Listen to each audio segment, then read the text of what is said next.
All right, I've got a 2002 Ford F-150, the XL trim with the 4.2 liter V6, the single cab. It's the short bed, not the long bed.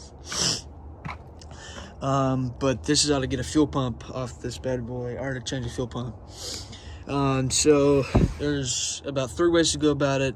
One is cutting a hole in the bed right here to change the fuel pump, which is what some people do. That's why if you see a circle in the bed, it's from the fuel pump. The other way is to do it through drop the fuel tank by unbolting those hangers right there and right there. And the third way, I'll go over that one in a minute, but the third way is through the bed. And the bed is probably the easiest way if you have more than one person. It's near impossible to do the bed with only one person. It's probably ideal with 3, but you got to work with what you got. And to do it through the bed, so these bolts right here, there's 6 in total. There's 6 bed bolts. You have to get all 6 of them out, and I'll show you what else you need to do on the underside here in a second. But to get these bolts out, soak them in PB Blaster for at least a week is what I did. Several days, at the very least, if you're in a pickle.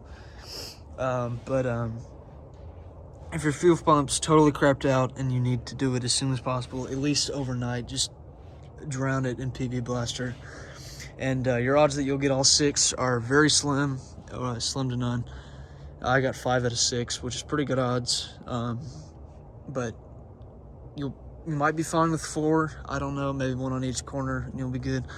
But 5 at least. And to get them out, I used it's a T50 bolt. That's what I used. You need a T50 Plux would probably be the best fit. A T50P, it's like a specialized, like thicker, I guess, or something. But it's worked fine. I kind of twisted it a little bit, which probably isn't good, but yeah, I mean, it worked fine. And I used a 3/8 breaker bar. Do not, under any circumstances, use an impact wrench or an impact driver or whatever. Do not, anything impact, do not use it, because these bolts are terribly designed, and it will just break the nut off the J-clip on the underside, and your bolt will just spin.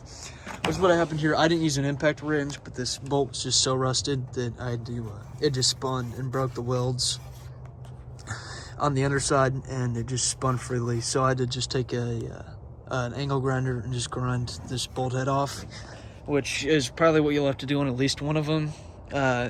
Pray that you get 4, because anything less than 4 in I wouldn't rock with it. I would get some more bolts. Now, to get the bed off, there's a few things you'll have to do. First, the bolts, and then this filler neck also. Right there, there's 3 bolts at the filler neck. I'm gonna screw those.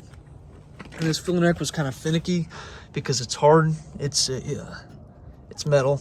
It doesn't flex or anything, so that was probably the most tedious part. It wasn't super complicated, just a little bit of a pain in the butt because it was kind of awkward. And you don't have to take the filler neck, you don't have to unclip it or anything out of here. You don't have to move it from under here. All you need to do is just slide the bed this way enough. That way you can slide this filler neck out of the hole that it sits in right there. But yeah. And to get the bed off, you'd kind of had to pick it up. It's kind of like Legos. Pick up one side and then put a 4x4 underneath it. And I'll attach some pictures here of what it looked like.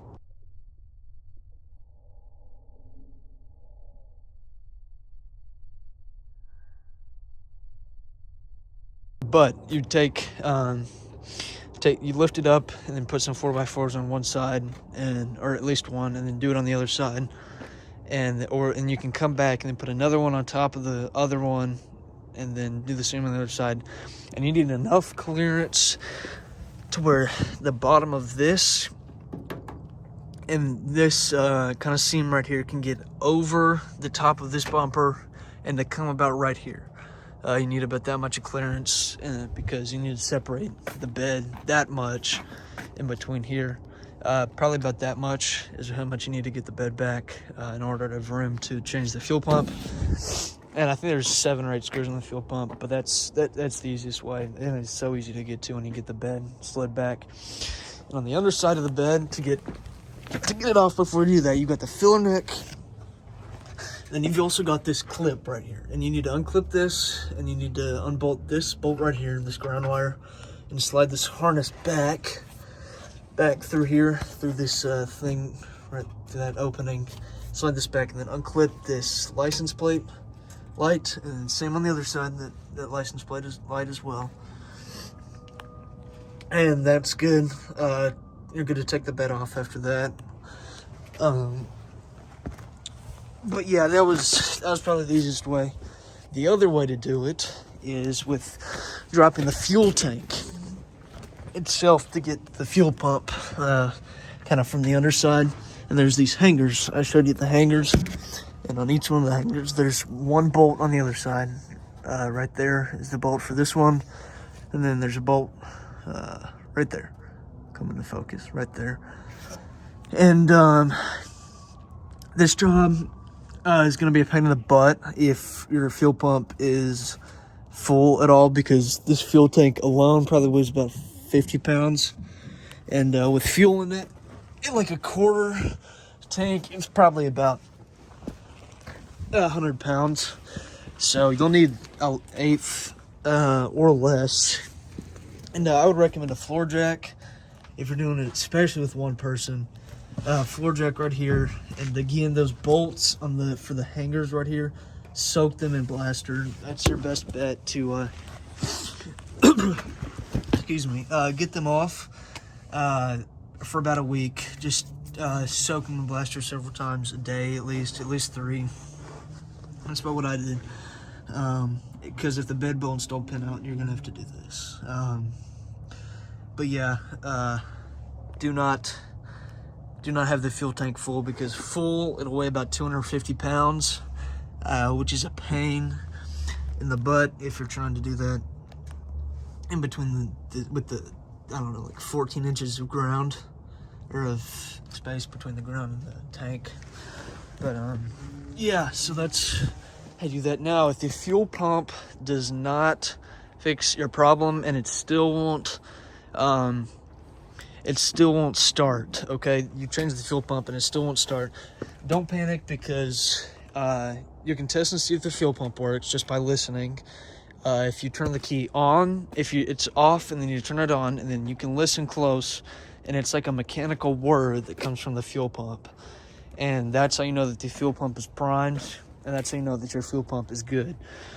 So if you change the fuel pump and it is primed, or it primes itself, and it still won't turn, the truck still won't turn on, there's a fuel filter right there, just right next to the fuel tank. Change that. And if that doesn't work, there's a fuel pump relay under the hood in the fuse box right here. It's this one right there. This big black one is about $20 from O'Reilly. Change that. That's your likely culprit. There's a fuel pump fuse, which I changed, but that didn't fix anything. But fix this relay, because over time is what happens is when your fuel pump gets worse and worse, it taxes this relay more and more until this relay is essentially really close to breaking. And if you change the fuel pump and it starts, I would change the fuel pump relay even as well, even if you change the fuel pump, because your relay is probably close to pooping out. So yeah, that's all I want to do. I hope this video helps somebody. Sorry I can't do this in real time, but again, I'll attach some photos in the video of kind of what it looked like. But yeah, I hope this helps at least somebody out there. If it doesn't, sorry, but if it does, cool. That's all I wanted to post this about. But anyways, all right, well, good luck. Stay safe.